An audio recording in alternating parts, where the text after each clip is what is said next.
Now I want to go over identifying what demotivates you. So in order to stay motivated, we need to know what tends to demotivate us and what we can do about it.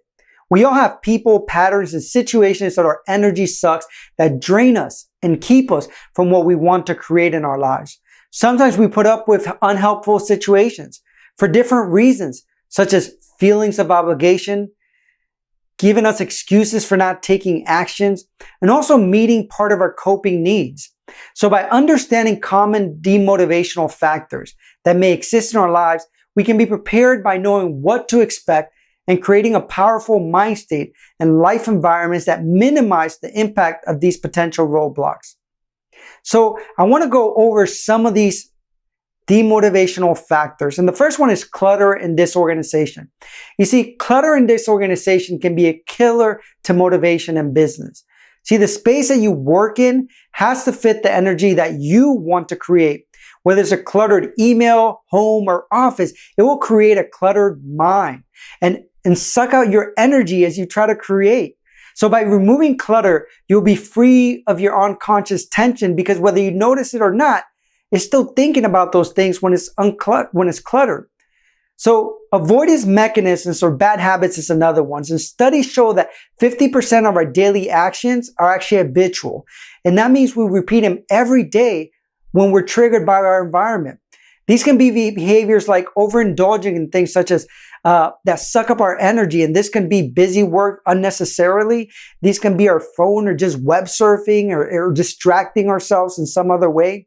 And these are behaviors that distract us from something more positive and productive that we could be doing. So if you're honest with yourself, you'll recognize that you may use avoidance mechanisms at times to avoid doing what you know you want to do. So you need to associate more pain to continuing these patterns than the pain that you currently associate with stopping them. It can take a while to break these patterns, but it is an extremely important journey to take. So ask yourself, what do you avoid working on?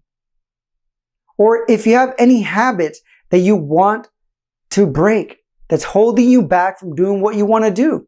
So first you have to notice them and then committing to changing them.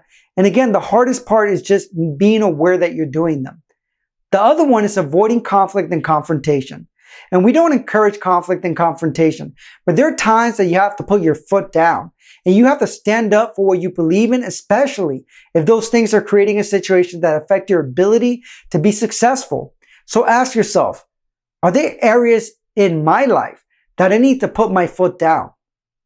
And avoiding confrontation is something that may be uncomfortable, but only delays or stops your progress and really takes away your motivation.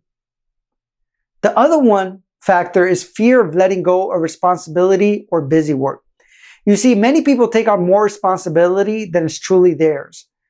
Overcommitting, picking up for the slack of other people, just saying yes to too many things, and not asking for help are all things that get us in the way of progress and truly enjoying our life and our work.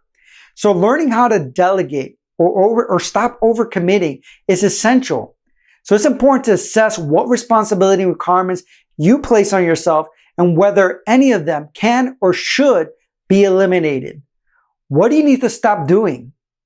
Who can you encourage to take more responsibility to remove it from you when it shouldn't be yours to start with? When do you need to say no? And what do you need to let go that isn't serving you? And another one is people's behavior. And there's always some way to create distance from people who demotivate us or distract us from our success. And keep in mind that it's their journey. And if they want to have certain patterns or behaviors that hold them back, it doesn't mean that you have to be part of it. And you don't have to let them hold you back.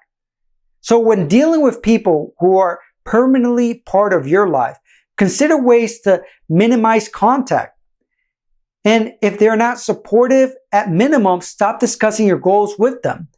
And when dealing with people who are truly in your life by choice, consider whether their negative impact is worth it.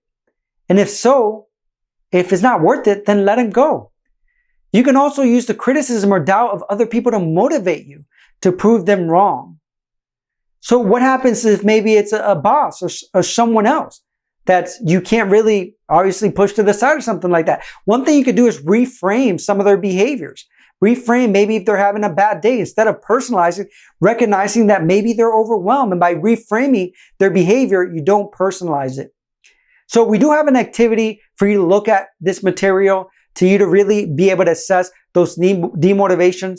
Because again, if you look at them and you're able to let them go, the better you're able to recognize them and release them, the more motivated you'll stay to achieving your goals. Hope that helps.